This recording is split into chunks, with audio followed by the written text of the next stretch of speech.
Super Sutrisno Sandiwara Basa Jawi sugeng kepanggihan kalian keluarga kelompok setunggal kelas 12 IPS 3. Kula sak kanca sampun sumodya ngaturake sandiwara basa Jawa kanthi sesira kalingan.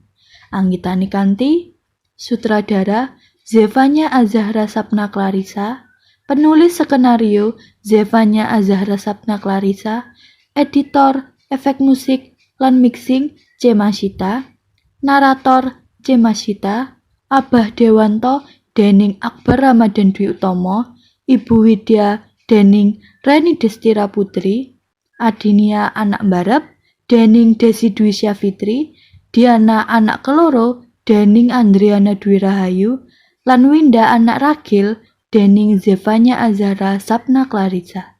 Sugeng midhangetaken.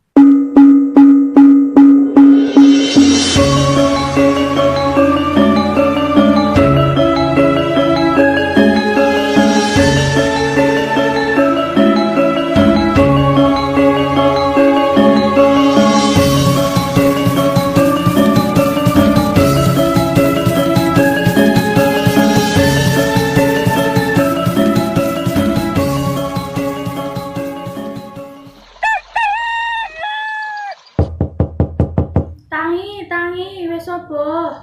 Diana mulet ing kasure, matane kiyep-kiyep ndelok jam ing tembok kamare, wis jam 5 isuk.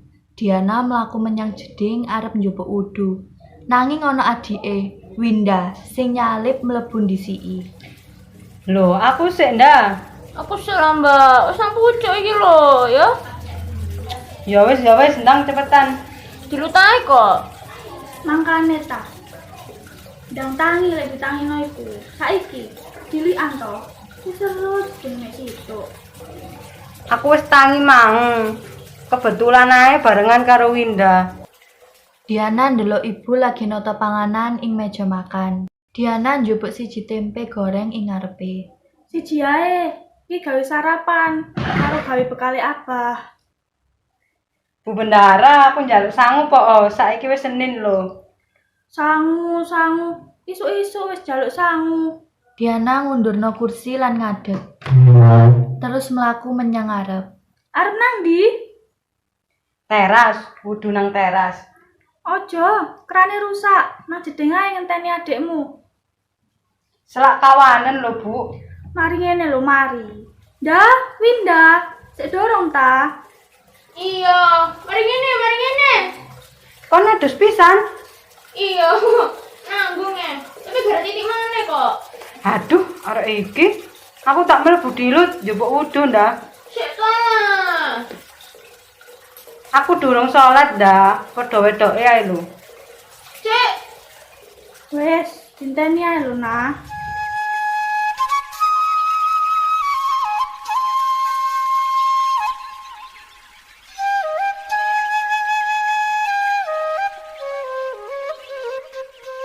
Jam wis nunjuke jam 6:15 isuk. Adinia siap-siap budal kuliah, Abah siap-siap budal kerja, lan Winda siap-siap budal sekolah. Adinia ngecek isi tase ing kursi ngarep TV. Abah nggawe sabuk celana ing ruang tamu sembari ndelok berita ing TV sing nayangno lonjakan kasus Covid ing Indonesia dalam sedina. Meningkatnya angka kematian akibat COVID-19 Lah, jadi sorotan. Kok mundak akeh ngene? Juru bicara. Iya, Ba, ya apa maneh wong al kandhanane dikongkon gawe masker ae lho, sik akeh sing nglanggar prokes. Kapan marine coba? Gak ngerti akeh wong sing susah amarga wong egois. Enak sing duwite Hal akeh. ini justru berbeda. Nek ngene terus udah dipotong lah bayarane. Angka kesembuhan yang terus Apa, meningkat. Ba? Wiku meminta kepala daerah Ah, meningkatkan gak. perhatian Gak ngomong apa-apa. pasien yang ada di Wis nang budal wis jam piro iki? Hati-hati, Bah. Loh, kok gak seragaman? Guruku ana sing positif corona, Bah. Makane sekolahku nang omah PJJ. Walah, ya wis, apa budal dhisik? Bu, budal sik. Iya, hati-hati, Bah. Ayo ndak. Sik, Bah, aku tak nyiapno bukuku sik.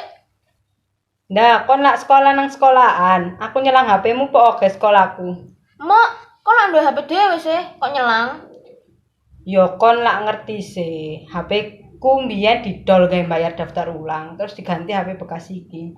Tapi saya iso digawe kan. Iya sih, tapi sering mlebu metu dhewe lek digawe Google Meet.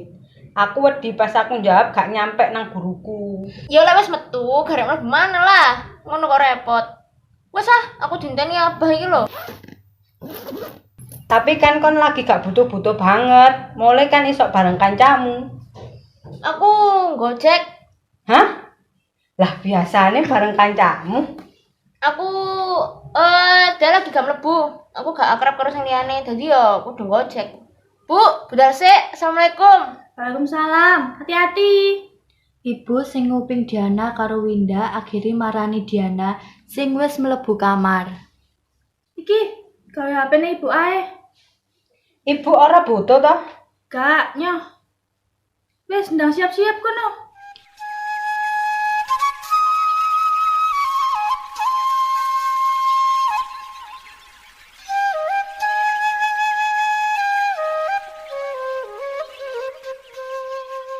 Dina wis sore, Adinia sing wis mulih saka kampus istirahat nang ngarepe TV ruang tamu.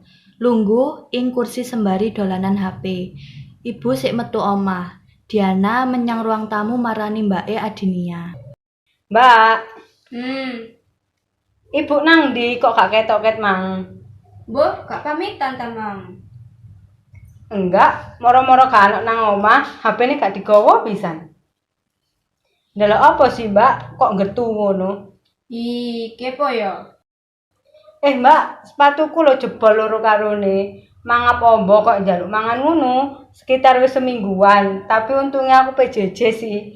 Jadi jebole nang omah. Tapi ya ngono, sepatu iku wis tak gawe 4 tahun. Enake aku njaluk abah tuku anyar ae gak sih? Nanggung Nam, nisan tani lolos ae. Kon lak wis kelas 12 e. Garap 5 wulan maneh tuntas ae. Tapi aku gak bakal njaluk maneh kok. Tuku anyar saiki, engko tak gawe terus sampai lulus kuliah. Aku lek duwe barang mesti awet kok. Sembarang wis nah. Ora suwe ibu mulai nggawa kresek akeh. Sebagian kresek bening lan ketok isine blonjoan kangkung, tempe, tahu lan sak panunggalane. Sebagian maneh kreseke ireng, ora ngerti isine apa. Waduh, enggak apa iki Bu, akeh tenan. Engko lak ngerti. Emang ono nggawa iki nang pawon, Din. Ibu tak wis nang jeding sik. Adinia nggawa bangkelan mang menyang pawon. Diana ganti channel TV sembari ngangkat sikile ing kursi kaya lungguh nang warkop. Ora suwe, Diana krungu liri suarane ibu lan Adinia ing pawon omong-omongan. Amarga penasaran, akhirnya Diana marani menyang pawon. Apik Bu, seneng aku karo warnae. Iyalah, kon lah gak duwe warna iki nang lemari. Mangkane ibu milih iki mang. Diana ndelok Adinia ngangkat kemeja biru dongker. Apik, gawe aku ndi, Bu? Diana moro-moro nyaut lan lungguh ngelempok ing sebelah ibuke. Ibu nu kono mbakmu tok nah. Tapi aku gak duwe kemeja ngono, Bu. Meneh-meneh iso nyilih mbakmu lek kon butuh. Oh iya, Bu. Sepatuku jebol loro karone. Hah? Jebol? Saya ndelok iki neh. Diana njupuk sepatune ing teras lan nunjuke marang ibu menyang pawon. Walah, iso dijahit iki. Meneh tak gawane nang langganane ibu. Sedina mari iki. Tapi aku pengen sing anyar, Bu. Oleh ora? Alah nanggung nah. Mari ngene lulus ae kok. Nah kan kandhani kok. Lagian jaremu kok lak wis duwe barang mesti awet to. Ya wis dicetak sampai enten lulus. Diana nundukno sirahe lan jawab liri. Iya, bener.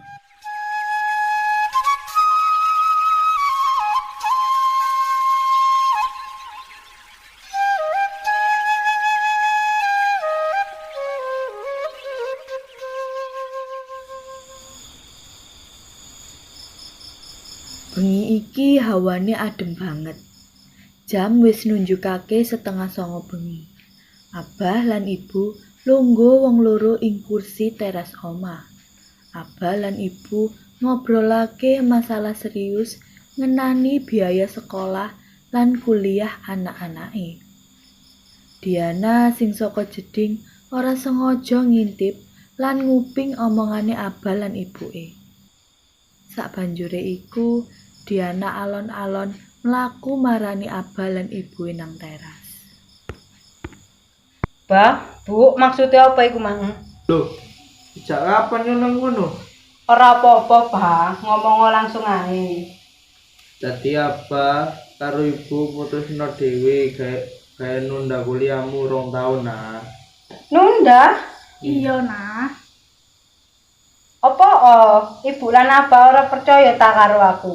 Orang ngono nah, rungono sik. Ngerti dhewe kan, apa iki PNS golongan 3. Bayaran gak sepiro, tapi UKT kuliah mbakmu untuk sing paling dhuwur. Maring ngene giliranmu lulus. Apa butuh waktu kayak ngumpulno rezeki sik. Dari atasannya apa bayarannya pegawai negeri arep dipotong gawe ngewangi penanganan Covid. Jadi apa butuh kon ngerteni iki. Diana mung meneng ae. Kon bakal kuliah kok, tapi ditunda ae 2 tahun. Ojo wedi gak sok kuliah nah. Diana masang wajah sedih sembari nyawang wajah ibuke. Ibu mung ngelus-ngelus sirai Diana. Kudu 2 tahun ta. Ibu ngerti. Kon iso kok. Kon kerja sih selama 2 tahun iku lumayan kayak nambah-nambahi biaya sekolah adik karo sangumu. Iya nah, akeh kok lowongan gawe lulusan SMA. Diana ora ngladeni maneh omongan abah ibuke lan melaku menyang kamare. Aku tak turu sik.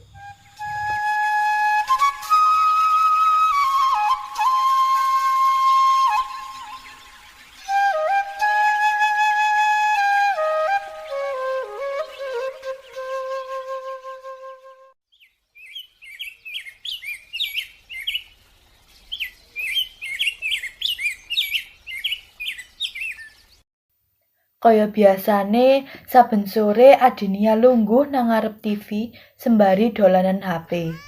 TV disetel nanging ora didelok. Diana lungguh nang kursi ngarepe Adinia lan ganti-ganti channel TV.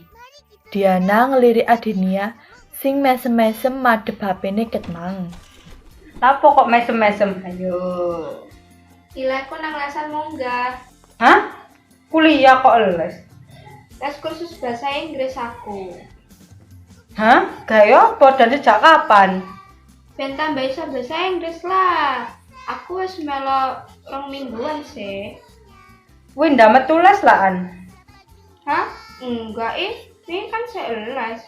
Diana mulai mangkel sak banjure ngerti dulur-dulure padha les kabeh. Diana masang wajah ngamuk lan langsung ngadeg. Adinia heran karo wajah Diana. Saumur-umur Adinia ora tau ndelok wajah adike kaya ngono. Adinia ndelok HP-ne nang meja alon-alon. Ora suwe Diana bengok. Pegel aku ngene terus. Lakse.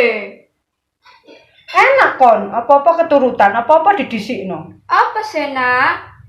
Ibu lan Winda sing krungu saka kamar akhire metu menyang ruang tamu. Wong loro iki masang wajah kaget lan khawatir amarga krungu Diana lan Adinia mulai cekcok. Wes, ana apa iki? Aku iki jane anak kandung ta anak nemu sih. Kok mesti perlakuane beda nang keluarga iki? Apa Lambemu nah. Masa ana abah karo ibu pilih kasih nang kon kabeh? Halah munafik. Ora usah pura-pura ngomong ngono lek kenyataane sebalike. Jogol lambemu ya. Lapo ancen kenyataane ngono. Kon karo Winda mesti di anak emasno. Aku sebalike kon kabeh lek njaluk apa-apa dituruti sik. Lek gawe salah mesti dimaklumi. Aku, kapan aku gawe salah? Kon gak sadar ta pelakuanmu sering galahi aku loro ati. Kon ya bener-bener. Wes. Dirungono tanggong kok. Dek sing gak tau diri, Bu. Dijarno kok nglunjak. Selama iki aku meneng yo. Aku mesti ngalah nang tiap keadaan. Apa sing mbok entuk selama iki iku gara-gara aku meneng, gara-gara aku sing berkorban. Kudune kon karo Winda berterima kasih karo aku. Posisiku kudune dihargai, eruwo. Dihargai? Kan belaga kon ngene ae mbare aku jijik. Sok ngerti kon se SMA mbok kira kon sing paling berjasa. Ancen iya.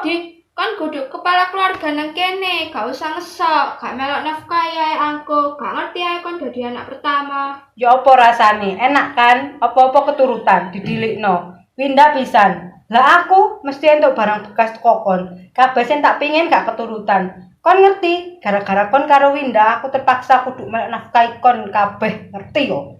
Maksudmu? Oh, dadi dhek gurung ngerti, Bu. Apa emange? Wah, hebat. Masalah inti keluarga iki sing ngerti mek wong telu tok. Dan aku sing dibebani maneh sebagai anak kedua. Lagi-lagi posisimu tak wakili, Mbak. Iso gak sih langsung ngomong intine ae? Aku terpaksa gak kuliah sik gara-gara biaya. Tabungan sing sakjane gawe kuliahku entek gawe menuhi kebutuhan kuliahmu. Lho Bu, tenanan. Abah karo ibu ya bingung kudu ya apa. Sakjane pengen pas Diana lulus SMA langsung kuliah. Tapi kondisine ngene. Dadi kuliah Diana diundur sik 2 tahun. Bu, kan aku wis ngomong, aku tak kerja sampingan. Ojo, kan wis semester 3. Wis fokus ke kuliah ae. Nah, kan? Nah, aku ngerti perasaanmu. Ngerti? Wis telat, Mbak. Belasan tahun lek aku pengen sesuatu mesti kependem. Saiki mimpiku gawe kuliah terpaksa dipendem pisan. 2 tahun iku suwe, Mbak. Bahkan bimbel biasa ya aku gak iso gara-gara duite gawe les musike Winda. Terus saiki kon malah kursus bahasa Inggris sing tak pengen tahun lalu. Apa gara-gara Winda ngukir prestasi nang musik, makane dhek gak oleh metu. Terus saiki gara-gara Mbak Adinia berhasil kuliah nang PTN favorit, dadi gak oleh kerja sampingan. Sedangkan aku gak ana pencapaian apa-apa, makane gak sepiro direken. Gak ngono nah. Anake Abah kudu kuliah kabeh. Abah moro-moro buka lawang lan mlebu omah. Ora dierui wong-wong omah, adakno Abah wis nguping saka njaba ket mang. Abah wis krungu kabeh. Abah njaluk sepuro, kudune Abah gak njogo keputusan ngono. Abah terlalu mentingno egone Abah ketimbang perasaane anake Abah. Bah, Abah iku gak salah, kudune aku ngajuno KIP kae. Wis dikandani aja. Awak dhewe sik mampu. Akeh sing luwih berhak. Abah sik mampu kok. Kon yo aja njupuk kerja sampingan, fokus kuliah ae. Unggahno IP kamu. Diana Jarno, langsung kuliah ae mari lulus SMA iki. Gak usah mikir biaya, rezeki iso digoleki. Wis yo, aja tukeran maneh, Abah arep istirahat. Suasana omah langsung hening. Diana sing mulane ngamuk, matane mulai berkaca-kaca lan melayu nang kamare terus nutup lawang bandel.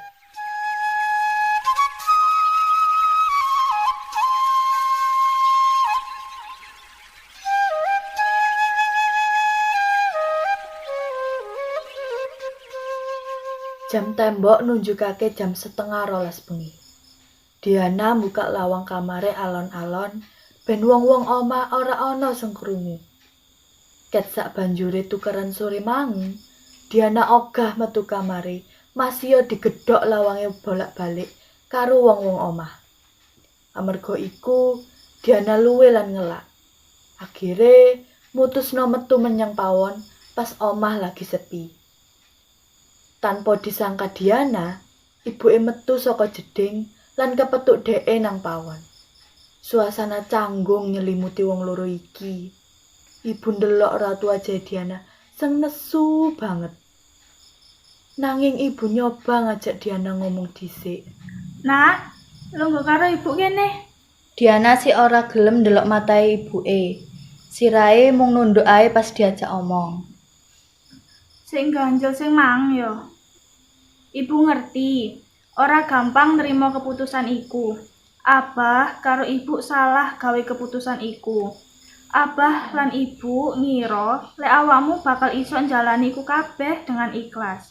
Tapi adakno abah ibu salah. Ibu njaluk sepuro. Selama iki kesane koyo pilih kasih. Tapi tenanan, ibu karo abah ora blas pilih kasih marang kon kabeh. Nah, deloken matane ibu. Soal prestasi, ibu gak tahu nuntut apa-apa nang anak-anake ibu. Ibu nerimo lan sayang karo kon kabeh. Kon kabeh spesial nang matane ibu lan abah. Kon kabeh duweni kelebihan masing-masing. Mbak karo adikmu ancen duwe prestasi akademik lan musik. Awakmu sisan nah. Awakmu mesti nggawe suasana omah dadi berwarna amarga tingkahmu. Selama iki sering nggawe wong-wong omah guyu, tapi adana akeh beban sing mbok tanggung. Dan awakmu meneng ae selama iki. Abah karo ibu njaluk sepuro soal iku. Awakmu menang nang atine abah lan ibu nah.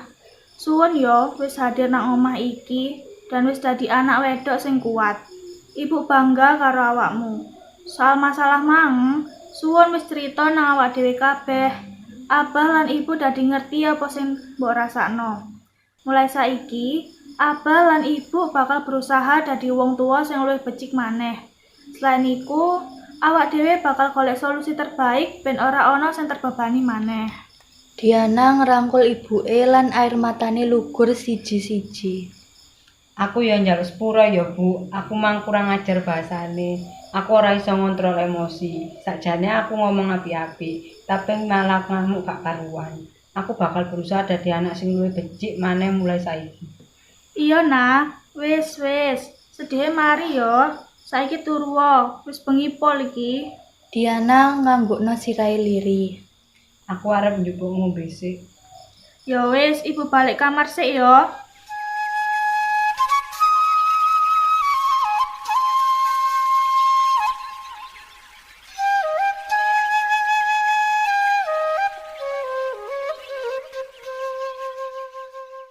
Sakbanjure kedadian iku, Diana introspeksi diri lan melu golek solusi, ya apa carane ben iso kuliah nanging ora ngebebani biaya nang abah lan ibuke. Diana mulai golek-golek informasi ngenani kampus sing murah lan takon-takon kancane ngenani beasiswa. Akhire Diana nemu beasiswa ing salah satu kampus apik ing kotane. Beasiswa sing ditawarno yaiku beasiswa full 4 tahun. Diana sumringah sekaligus gundah. Amarga dhek sadar otake pas-pasan lan ora duwe prestasi. Diana gundah, syarat entuk beasiswa ing kampus iku kudu duwe prestasi akademik utawa non-akademik gawe daftar. Tapi sakbanjure diwaca-waca maneh, ketentuan beasiswane iku duwe syarat alternatif liyane. Yen ora duwe prestasi iku kudu melu tes beasiswa.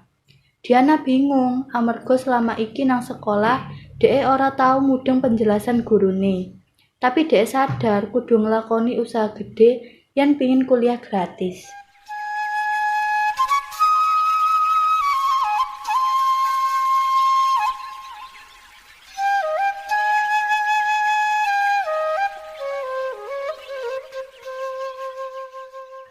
Saben dina Diana sinau ing kamare.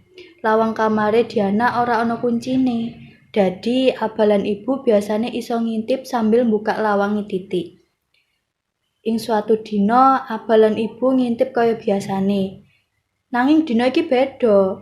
Ora sengaja abah lan ibu ndelok Diana nangis sambil ngadep buku. Abah lan ibu langsung mlebu kamare Diana gawe mastikno kahanane anake. Loh, kenapa? Bah, aku gap year ae wis. Loh, kok ngomong ngono? Aku ora kuat, Bah. Aku bakal gagal deh koyoke. Ancen abot nah, ibu ngerti. Tapi tolong dicoba sik tese, sapa ngerti rezekimu. Aku gak koyo Mbak Adinia, Bu. Awak dhewe beda. Abah karo ibu iso berharap nang dheke, tapi ojo karo aku. Loh, apa karo ibu gak ndelek ekspektasi lebih nang awakmu? Awak dhewe mung iso ndukung apa sing dilakoni anak-anake awak dhewe. Awakmu wis sejauh iki lho, Nak. Mosok mandek nang tengah dalan. Soal hasil iku mburi ae. Sing penting iku persiapno pelurumu sadurunge budal perang. Iya nah, makin gede usahamu, makin gede kesempatanmu untuk keberuntungan. Ora apa-apa, berhasil enggak iku urusan wuri. Abah lan ibu bakal ndonga lan dukung terus awakmu kok. Ora usah mikir liyane. Fokus karo apa sing iso mbok kerjakno ae. Yo.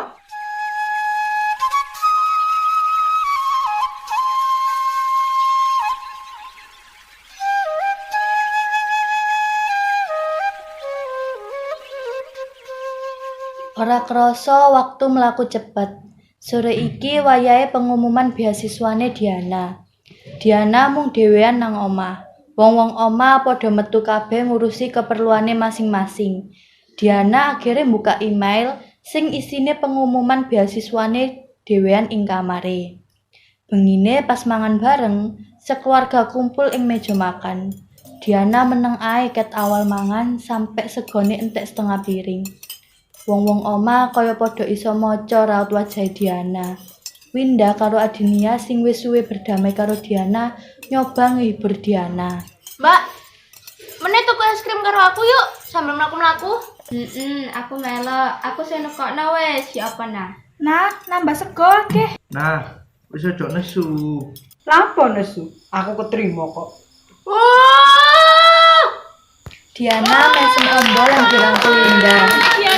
Adinia heboh tepuk tangan lan ngerangkul Diana pisan. Ibu lan abah matane berkaca-kaca lan ngerangkul Diana. Dek, saiki wae apa sing berbagi kabar bahagia. Apa? Bayarane apa? Ora sida dipotong. Lan abahmu nggak pangkat. Alhamdulillah. Oh iya nah. Lek awakmu pengen les bahasa Inggris, gak apa-apa daftaro nang panggone mbakmu. Apa bayari? Tenanan, Bah. Tenan. Wah, suwun, Bah. Tapi aku saiki durung butuh kok. Tenan ta? Iya, Bah. Ya wis, monggo lek wis ngerasa butuh ngomong ya. Siap. Lek pengen les musik karo aku, ora apa-apa pisan berarti, Bah. Iya ndak? Yes. Mengko Mbak Diana bagian bass, aku bagian vokal. Wes iso ae arek iki. Bengi iku suasanane adem banget, nanging omahe Abah Dewanto lan Ibu Widya ora. Suasana hangat keluarga nyelimuti. Saiki ora ana beban sing dipendem karo tiap wong omah. Yen ana masalah utawa hal nganjel liyane, wong-wong omah mesti cerita lan diomongno apik-apik. Saling percaya, saling nguatno, lan saling dukung yaiku pelajaran paling berarti sing dientuk karo wong-wong omah. Siji marang liyane wis sadar, masih wis kenalan cidek bertahun-tahun, durung tentu bener-bener ngerti perasaan siji marang liyane.